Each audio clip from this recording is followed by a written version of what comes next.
সেই দুর্গাপুজো থেকে শুরু করে জগদ্ধাত্রী পুজো, এই দিনগুলো সত্যি স্বপ্নের মতো ছিল। ব্যাঙ্গালোরে থেকেও যেন আমরা কলকাতাকে পেয়েছিলাম, কিন্তু এখন এক অদ্ভুত ধরনের নিস্তব্ধতা।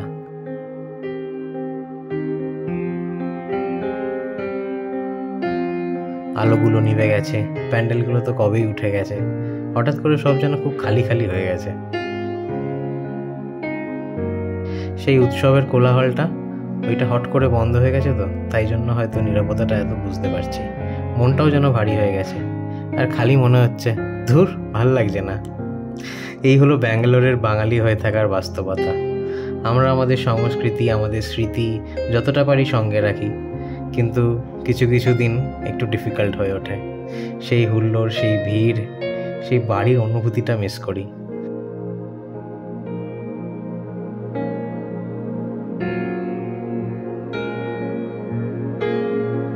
কিছু করার নেই, পরের উৎসবের জন্য অপেক্ষা, আর এই স্মৃতিগুলোকে আঁকড়ে ধরা, আর এই শহরের মধ্যে একটু একটু করে নিজেদের আনন্দ খুঁজে নিয়ে পথ চলা।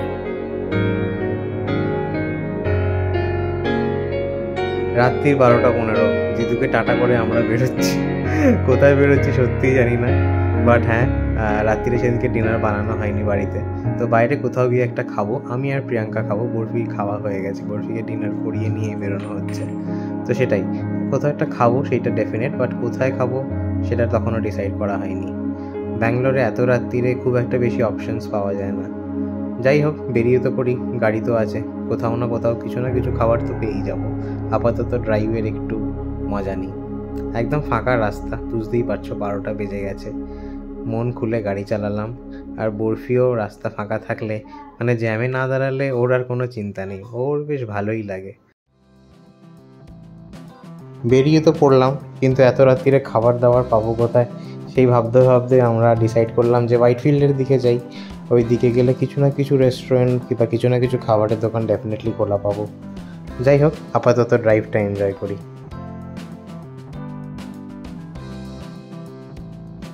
ফিনিক্স মল তো আজকের মতো বন্ধ হয়েই গেছে, দেখতে পাচ্ছ। শুধু যারা নাইট শো সিনেমা দেখছে তারা রয়েছে, এবং তাদের জন্যই দু একটা আলো জ্বলছে টিম টিম করে। হোয়াইটফিল্ড চত্বর ঘুরতে ঘুরতে আমরা গিয়ে পৌঁছলাম খুব ফেমাস একটা ক্যাফে, কিন্তু হ্যাঁ, ভেজ খাবার খেতে। রেস্টুরেন্টে ঢোকার মুখেই চিফ সিকিউরিটি গার্ড বসেছিল রাস্তা আটকে। সে আমাদের গন্ধ শুকে এবং হালকা করে আদর খেয়ে আমাদের ভেতরে যাওয়ার অনুমতি দিল। বাই দ্য ওয়ে, আমরা এসে হাজির হয়েছি রামেশ্বরম ক্যাফেতে, হোয়াইটফিল্ডের ব্রাঞ্চে। আর এই রেস্টুরেন্টে একটা ঘটনা ঘটে গেছিলো, তোমরা হয়তো সবাই জানো, সেই জন্য সিকিউরিটি ব্যবস্থা বেশ আঁটোসাঁটো দেখলাম। খাবারের অপশন খুব বেশি না হলেও যথেষ্ট পরিমাণেই ছিল। আমরা সব কিছু দেখে শুনে ভাবলাম ধোসাই খাই, তো আমরা একটা ঘি রোস্ট পুরি ধোসা অর্ডার করলাম, 135 টাকা পার প্লেট। এটা সেলফ সার্ভিস রেস্টুরেন্ট, সুতরাং আগে পে করে এখান থেকে বিল নিয়ে ওদের কিচেন কাউন্টারে জমা দিতে হবে। আর আমাদের টোকেন নাম্বার ছিল 1029, আর দুজনের দুটো ধোসা হয়েছিল 270 টাকা। এখানে আলাদা আলাদা কাউন্টার আছে বিভিন্ন খাবারের, ডেজার্টস, পুরি, সবজি, তারপরে এই কাউন্টারটা ছিল ধোসা, রুটি এইসবের। তো এই কাউন্টারে গিয়ে আমি আমার বিলটা দিয়ে দিই। আমার খাবার রেডি হয়ে গেলে ওরা বলল যে এই স্ক্রিনে আমার টোকেন নাম্বার ডিসপ্লে করবে, তখন এসে খাবারটা কালেক্ট করতে হবে।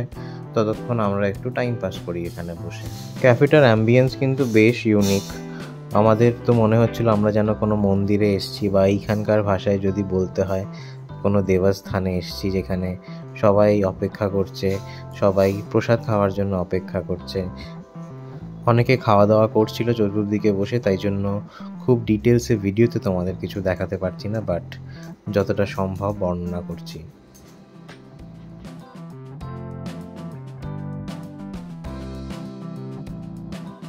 খিদে তো প্রচণ্ড পেয়েছিল, তাই জন্য টোকেন নিয়ে দাঁড়িয়ে টিভি স্ক্রিনের দিকে তাকিয়েছিলাম। সঙ্গে সঙ্গে আমাদের টোকেনটা দেখালো এখানে 1029, আমাদের খাবার রেডি হয়ে গেছে। আর গিয়ে দেখলাম ধোসা বানানো হয়ে গেছে, ওরা শুধু ওই চাটনি আর সাম্বারটা সার্ভ করছে প্লেটে।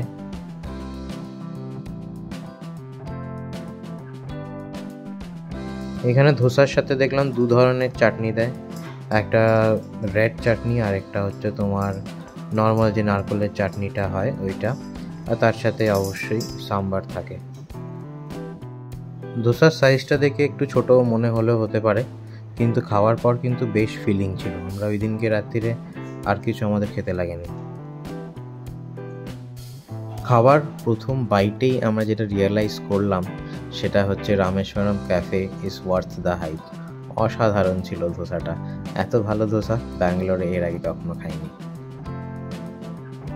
এটা কিন্তু সম্পূর্ণ আমাদের মতামত, আমাদের অসাধারণ লেগেছিল ধোসাটা খায়। বিশেষ করে ওরা যে এই পুরি মশালাটা দিয়েছিল ধোসার মধ্যে, ওইটা একদম অনবদ্য ছিল। বরফিকে ব্যস্ত রাখার জন্য প্রিয়াঙ্কাও ভেঙে ভেঙে একটু একটু করে ধোসা বা আলুর সেদ্ধ ওকে দিচ্ছিল।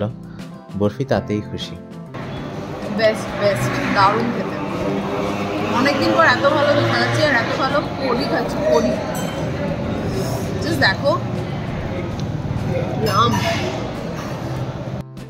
এই কথাটা মানতেই হবে, এদের খাবার ফিঙ্গার লিকিং গুড, যাই বলো না কেন।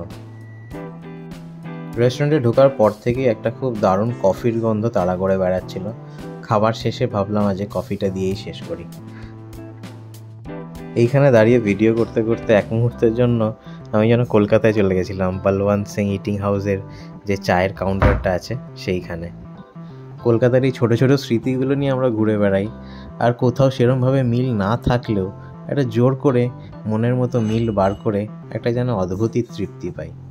আমরা একটা জায়গায় দাঁড়িয়ে দাঁড়িয়ে খাচ্ছিলাম, বাট এই টেবিলটা খালি হওয়াতে এইখানে এসে বসলাম। আর বরফিকে বিজি রাখার জন্য একটু কোকোমেলন চালাতে হয়েছিল, কারণ এতটা ফাঁকা জায়গা দেখে ওর খুব দৌড়াতে ইচ্ছে করছিল। সব কিছু সেরে আমরা তিনজনে হাত ধরে হাঁটা দিলাম আমাদের বাহনের উদ্দেশ্যে। রেস্টুরেন্টের সামনেই পার্কিং পেয়েছিলাম যদিও।